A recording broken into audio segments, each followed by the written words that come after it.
અને કહેવાય છે કે આનું ઉદ્ભવ સ્થાન નરસિંહગીરીજી સુરત છે, મહેતા છે, તેમના દ્વારા કરવામાં આવ્યું છે. કે આપણે રોહિતપુરીજી આગળ કીધું કે ગામડે ગામડે ચાલીને જતા હતા, ટપાલ લખતા હતા અને ટ્રેનમાં, બસમાં બધે મુસાફરી કરી અને આપણા મંડળને પૂરું સંગઠિત કર્યું છે. તો એ તબક્કે આપણે સુરતના નરસિંહગીરી બાપુને પણ આપણે યાદ કરીએ છીએ કે એમને પણ આપણા સંગઠન અને એકતા માટે સુરતના ગોસ્વામી સમાજના તમામ ભાઈઓ અને બહેનો એક સંગઠિત થાય એનું કાર્ય કર્યું છે. અને આજે જે મહાસભા છે તેની અંદર આપણા શિક્ષણને લગતા પ્રશ્નો છે, સંગઠનને લગતા પ્રશ્નો છે અને જે કંઈ આપણા નાના મોટા જે પ્રશ્નો છે તેને વાચા આપવાની છે, જેમાં કે સુધારા વધારા કે સજેશન હોય. એટલા માટે આજે તમામ હોદ્દેદારોને આપણે અહીંયા આમંત્રિત કર્યા છે અને તે તમામ હોદ્દેદારોનું સૂચન આપણે લઈશું અને સમાજમાં શું ફેરફાર કરવો જોઈએ, આપણી મહામંડળમાં શું એની કામગીરી સારી કરવી જોઈએ, એ માટે થઈને આપણે ગઠબંધન અને સંગઠન માટે ભેગા થયા છે. અને આજે ગુજરાત પ્રદેશના રોહિતપુરીજીને ટીમે આજે સુરત જેમને બોલાવ્યા અમારી ટીમને, તે બદલ એમનો ખૂબ ખૂબ આભાર. ઓમ નમો નારાયણ. तो बहुत धन्यवाद. आगे दिखाई करिए. जो काम करे चंडाल का अकाल अकाल मृत्यु मरे, जो काम करे चंडाल का काल भी उसका क्या करे, जो भक्त हो महाकाल. श्री महागुजरात दशनाम गोस्वामी महामंडળ કે જેમના સ્થાપક પરમ વંદનીય આદરણીય નૃસિંહગીરી બાપુ કે જે મારું સુરતનું ઘરેણું અને આજે 74 વર્ષ જે સંસ્થાને થયા છે.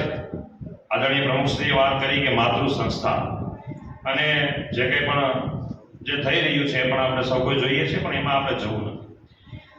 ગુજરાત પ્રદેશ દ્વારા જે મહાસભાનું આયોજન કરવામાં આવ્યું છે, મહાસભાના અધ્યક્ષ મહોદય આદરણીય હરેશ ભારતી બાપુ કે જેઓ પૂર્વ પ્રમુખ તરીકે જવાબદારી મહામંડળની અંદર નિભાવી ચૂક્યા છે, તથા હાલના પ્રમુખશ્રી, હાલના અધ્યક્ષશ્રી, યુવા પ્રમુખશ્રી, સંતો, મહંતો, મંચસ્થ મહાનુભાવો, ભાઈઓ, બહેનો અને મહેસાણાના તમામ આગેવાન મિત્રો, સાથીઓ, કવિએ જેમ વાત કરી એમ કે કરતા કરે ન કર શકે, કરતા કરતા કરે ન કર શકે, શિવ કરે સો હોય, તીન લોક નો ખંડ में શિવ से बड़ा न कोई.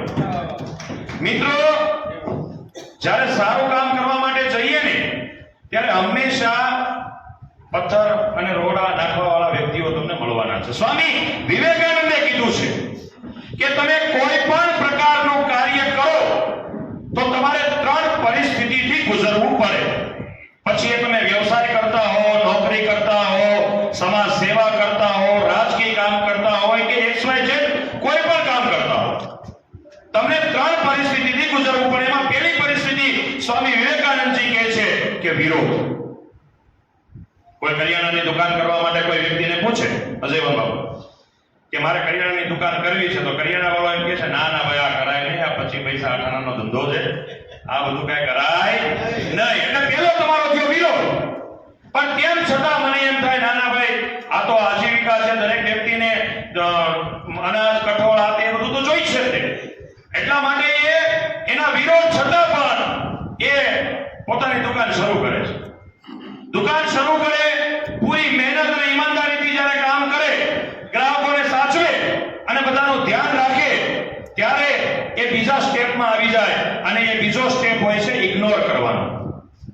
પહેલો સ્ટેપ વિરોધ, બીજો સ્ટેપ ઇગ્નોર.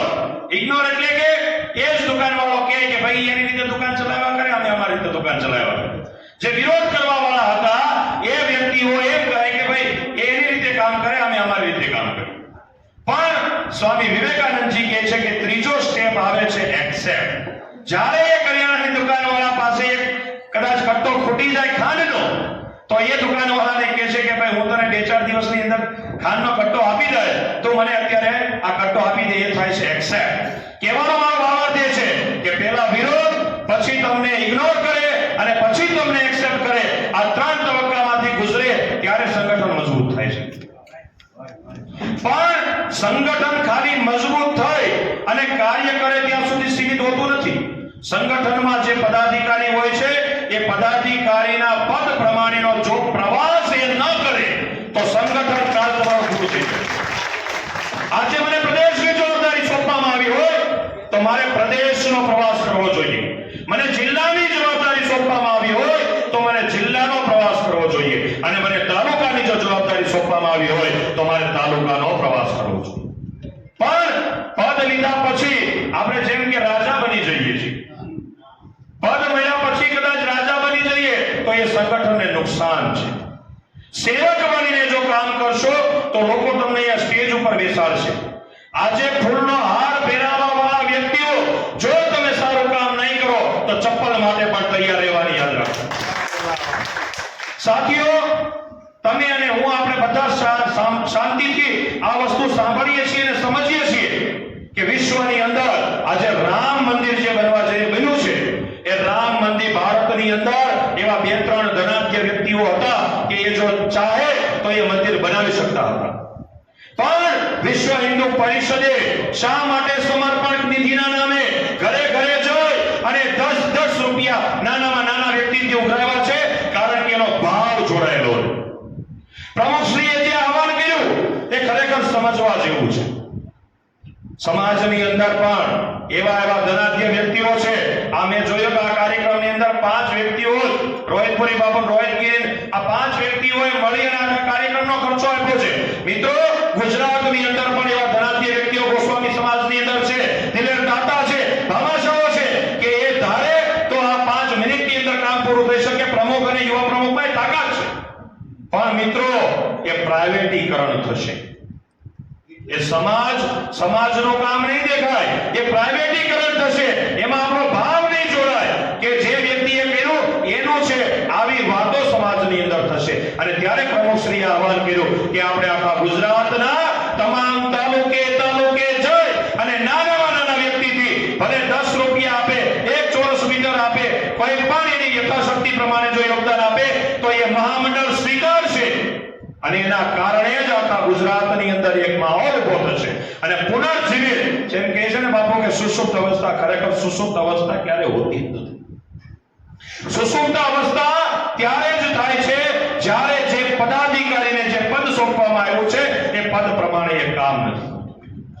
મારામાં જો શક્તિ ના હોય, જો હું તાલુકાને પ્રવાસ ના કરી શકતો હોઉં, તાલુકાની અંદર 50-60-70 ગામડાઓનો જો હું પ્રવાસ ના કરી શકતો હોઉં, એ ગામડાઓના વ્યક્તિઓ જો મને ન ઓળખતા હોય તો ખરેખર મારી એ પદ છોડી દેવું જોઈએ. કારણ કે આપણે સમાજનો જો સારો ના કરી શકીએ ને તો કઈ નહીં, સમાજનો ખરાબ કરવામાં ક્યારે આપણે રસ ન લેવો. બાપુએ જે વાત કરીએ કે કદાચ ને ચકલી પાણી ઓલવવા, આગ ઓલવવા માટે પાણીનો પ્રયત્ન કરે છે, પણ એ આગ લગાવવા માટે ઘાસલેટનો વ્યવ નથી કરતી. આપણે શું કરીએ છીએ, આપણી પરિસ્થિતિ શું છે, આપણે કઈ સ્થિતિએ છીએ, એ વસ્તુ જોવું રહ્યું. ટીકા ટિપ્પણીઓ કરવાનો સમય હવે રહ્યો નથી મિત્રો. ટીકા ટિપ્પણી કરવાનો સમય હવે રહ્યો નથી. કારણ કે પરમ કૃપાળુ પરમાત્મા મહાદેવની આપણા બધા ઉપર કૃપા થાય છે. આપણે આમ કરવાની જગ્યાએ હવે આમ કરતા થયા. શિક્ષણ એ દરેક સમાજનો પાયો છે. 5000 ચોરસ મીટર જગ્યા અને એના ઉપર બનતું એ ભવન એ કોઈ એક વ્યક્તિનું નથી, એ ગુજરાતના તમામ ગોસ્વામી બંધુનું છે. અને જે વ્યક્તિઓ આના માટે જે મહેનત કરી રહ્યા છે, જે પદાધિકારીઓ આના માટે જે મહેનત કરી રહ્યા છે, એ કઈ પોતાનું નામ નથી લખાવવાનું કે આ ભવન મારા નામનું છે. એ સમાજનું ભવન છે, શ્રી મહાગુજરાત દશનામ ગોસ્વામી મહામંડળનું ભવન છે. અને એ લાગુ પડવાનું છે સમગ્ર ગુજરાતના તમામ બાળકોને, આપણા સૌ કોઈને આવનારા ભવિષ્ય માટે લાગુ પડવાનું. અને આમાં આપણે સૌ કોઈ સાથ અને સહકાર આપવો જ જોઈએ. મિત્રો, નાની ઉંમરે કદાચ મોટું બોલાઈ ગયું, થોડું વધારે બોલાઈ ગયું તો માફ કરજો, પણ કહેવાનો મારો ભાવ એટલો છે કે એક ચિંતા છે.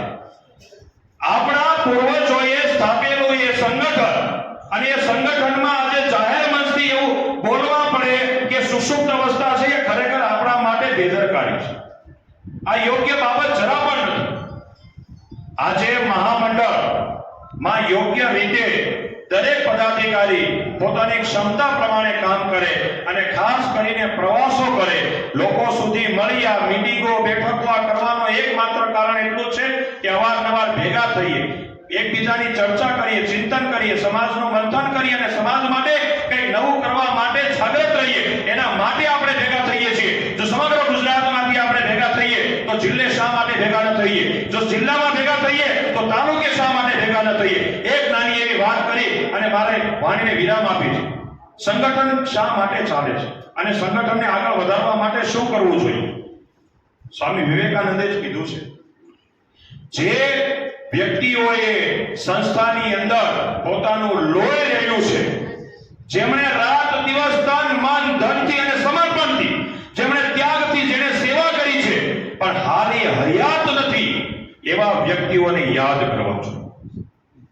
બીજું કે એવા વ્યક્તિ છે કે જે આર્થિક કે શારીરિક રીતે કદાચ અત્યારે હાલમાં એ સંગઠનને ઉપયોગી નથી બની શકતા, પણ પૂર્વ સમયની અંદર એને સંગઠન માટે રાત દિવસ મહેનત કરી છે, રાત દિવસ દોડ્યા છે, પોતાનો પરસેવો પાડ્યો છે, એવા વ્યક્તિઓનું સન્માન કરવું જોઈએ. અને ત્રીજું કે આવનારી પેઢીને આગળ લાવી અને એનું પ્રોત્સાહન વધારવું જોઈએ, તો તમારું સંગઠન ચાલે. નહીંતર દરેક સંગઠનનો એક દિવસ પૂર્ણ વિરામ આવી જાય છે. પણ પરમ કૃપાળુ પરમાત્માના આપણી ઉપર અસીમ કૃપા છે કે અવારનવાર વર્ષની અંદર અને ભવ્યાતિ ભવ્ય અમારે હિતેન્દ્રપુરી બાપુ દક્ષિણ પ્રદેશથી બેઠા છે, એમનો એવો મતલબ એવું હતું કે આપણે એક સુરતની અંદર એવા સમૂહ લગ્ન કરવા છે કે આખા ગુજરાતની અંદર કોઈએ ન કર્યા હોય, એ પણ આપણી માતૃ સંસ્થા મહામંડળના નેજા હેઠળ જ કરવા છે. અને આપણે સૌ કોઈ એનો આનંદ લીધો છે. વધારે કંઈ નહીં કહેતા, અમને અહીંયા બોલાવી અને માન સન્માન આપ્યું છે એ બદલ આપ સૌ કોઈનો ખૂબ ખૂબ આભાર. ઓમ નમો નારાયણ.